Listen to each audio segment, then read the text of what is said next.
نہ میری فجر قضا ہوگی. یہ ہوتے ہیں اللہ کے دوست. وہ دنیا کی چیزوں کو آڑے نہیں لاتے, اپنے لیم ایکسکیوزز کو آڑے نہیں لاتے. اللہ کے دوست ایسے ہوتے ہیں. اللہ کے دوست بننے کی کوشش کیجیے. لیم ایکسکیوزز کو بند کر کے کچرے کے ڈبے میں ڈال دیجیے. کوئی ضرورت نہیں ہے ہمیں یہ لیم ایکسکیوزز. کون دیتا ہے پتا ہے نا آپ کو؟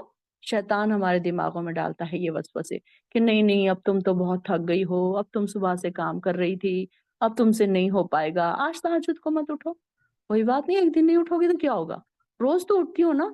ختم, ڈھیلے پڑ گئے, ایک دن نہیں اٹھے, دوسرے دن نہیں اٹھے, پھر ڈھیلے سے ڈھیلے پڑ گئے, پھر لیزی ہو گئے. تو یہاں پر یہ نہیں ہونا چاہیے. ہمارے اندر یہ جذبہ ہونا چاہیے کہ چاہے کچھ بھی ہو جائے, اللہ مجھ سے ناراض نہ ہو. اللہ مجھ سے کیسے راضی ہوگا, اور میں اللہ تعالیٰ کے پاس اپنے پوائنٹس کیسے بڑھاؤں. ٹیچر کے پاس دیکھیے کہ اسٹوڈنٹس کیا کرتے ہیں. کون سے اسٹوڈنٹس کی ٹیچرز کے پاس ویلیو ہوتی ہے؟ جلدی جلدی اپنا ہوم ورک سبمٹ کر رہے ہیں, آنسرز دینے کے لیے اپنے اپنے ہاتھ اٹھا رہے ہیں, سب سے زیادہ آنسرز دے رہے ہیں. جیسے ہی ٹیچر نے کوئی کام بولا فوراً کر کے پیش کر دیا. تو ٹیچر کی نظر میں ایسے اسٹوڈنٹس بہت بیسٹ اسٹوڈنٹس ہوتے ہیں. ٹیچر ان کی تعریف کرتی ہے, ٹیچر ان کو لو کرتی ہے. تو پھر ٹھیک اسی طریقے سے ہم بھی اللہ تعالیٰ کو ایسے ہی کریں گے نا.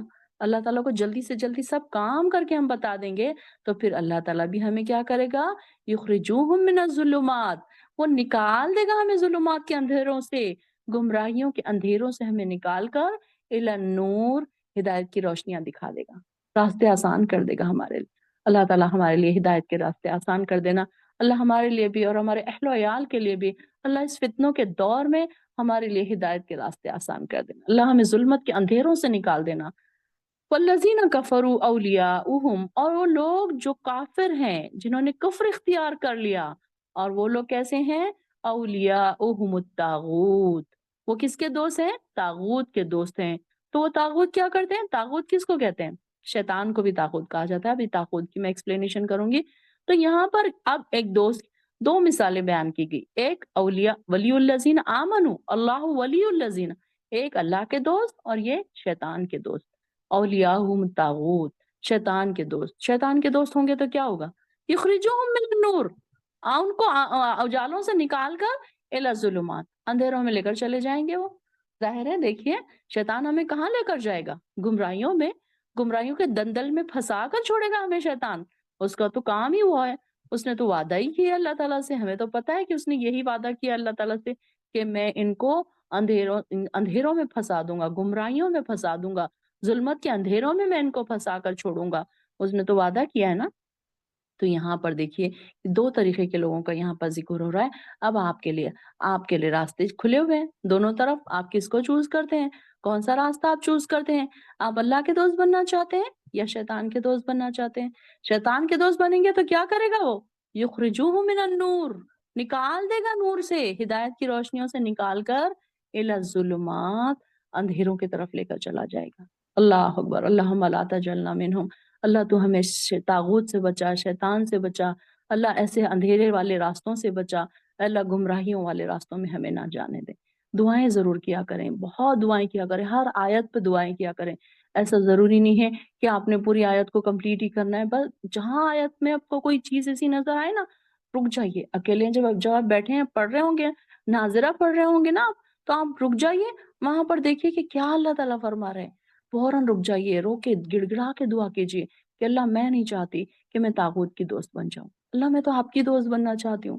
اللہ میرے اندر وہ کوالٹیز پیدا کر دے کہ میں آپ کی دوست بن جاؤں. طاغوت کا مطلب کیا ہے؟ دیکھیے ہم نے اس سے پہلے بھی ہم نے شارٹ دیکھا تھا دور قرآن میں. جو بہنیں ہماری دور قرآن میں تھی تو ان کو یاد بھی ہوگا, انہوں نے نوٹ بھی کیا ہوگا. تو طاغوت کیا ہے؟ طاغوت ہر وہ باطل قوت ہے جو اللہ کے مقابلے میں اپنا حکم منوائے, دوسروں سے حکم منوائے, یا لوگ اللہ کے مقابلے میں اس کے احکام کو تسلیم کرنے لگ جائیں. اب یہ کچھ بھی چیزیں بہت ساری چیزیں ہو سکتی ہیں یہاں پہ. ایسے لوگ بھی ہو سکتے ہیں, یا پھر کیا کہتے ہیں حکومتیں بھی ہو سکتی ہیں. پہلے کے زمانے میں کیا تھے, بادشاہ کیسے تھے؟ فرعون کا ہم ذکر کرتے تھے, یہ بھی طاغوت تھا. کتنے ہم بادشاہوں کا ذکر کرتے سنتے تھے کہ پہلے کے بادشاہ کیا کرتے تھے, وہ بولتے تھے کہ ہم ہی رب ہیں, انا ربکم الاعلی. کیا بولتا تھا فرعون؟ میں ہی تمہارا رب ہوں.